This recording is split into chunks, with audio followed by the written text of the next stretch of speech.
پاک افغان سرحد پر افغان طالبان کی بلا اشتعال جارحیت کے خلاف پاکستان کی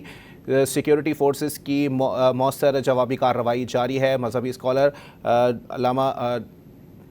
سکندر ذکی صاحب اس وقت ہمیں جوائن کر چکے ہیں۔ بہت شکریہ مولانا صاحب ڈان نیوز کو وقت دینے کے لیے۔ مولانا صاحب کیا کہیں گے، برکتوں کا رحمتوں کا مہینہ ہے لیکن اس کے باوجود بھی ایک ریاست جو ظاہر سی بات ہے عالمی طاقتوں کے ہاتھ میں کھیل رہی ہے اور اس نے جو ہے وہ یہ اس طرح کی نیچ حرکت کر کے پوری دنیا کے اندر جو ہے وہ اسلامی دنیا کا جو ہے وہ مذاق بنا کے رکھ دیا ہے، جگ ہسائی کا باعث بن گئی ہے۔ الحمدللہ جی، ہر محب وطن پاکستانی اپنی مسلح بہادر افواج کے شانہ بشانہ کھڑے ہیں، اور الحمدللہ جو محب وطن پاکستانی ہیں وہ اللہ کے حضور بھی اپنی افواج کی کامیابی کے لیے دعا گو ہیں، اور اب یہ وقت آن پہنچا ہے کہ نمک حرامیوں کو سبق سکھایا جائے اور انہیں بتایا جائے کہ آج تک اگر کہیں تمہیں فتح ملی ہے تو اس میں کہیں نہ کہیں پاکستان کی وفا شامل تھی۔ ان وفاؤں کے بدلے میں انہوں نے ہمیں بے وفائیاں دی ہیں، انہوں نے ہماری سرحد کے احترام کو پامال کیا ہے، انہوں نے ہمارے عوام کی جان مال عزت کے ساتھ کھیلنے کی ناکام کوشش کی ہے۔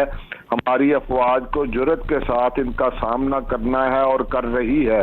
انشاءاللہ کل کے خطبات جمعۃ المبارک میں پورے پاکستان کے تمام مکاتب فکر کے علماء کرام اور عوام سڑکوں پہ بھی خطبات جمعۃ المبارک میں بھی اپنی مسلح غیور غیرت مند بہادر افواج کے ساتھ پوری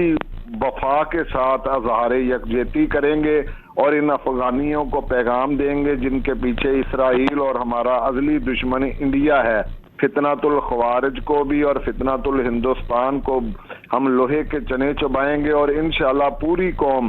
مثالی اتحاد اتفاق یکجہتی کے ذریعے انہیں شکست دے گی، اور انشاءاللہ آپ کل دیکھیں گے کہ کریا کریا گاؤں گاؤں بستی بستی شہر شہر لوگ باہر نکلیں گے اور یہ بتائیں گے کہ پوری قوم یک قلب بھی ہے، یک زبان بھی ہے، اور اپنی بہادر سیکورٹی فورسز اور افواج کے ساتھ شانہ بشانہ کھڑی ہے، اور انشاءاللہ تعالی یہ انہیں ایسی شکست دیں گے کہ دوبارہ یہ لڑنا بھول جائیں گے۔ ٹھیک ہے، بہت شکریہ مولانا سکندر ذکی صاحب ہمارے ساتھ موجود تھے۔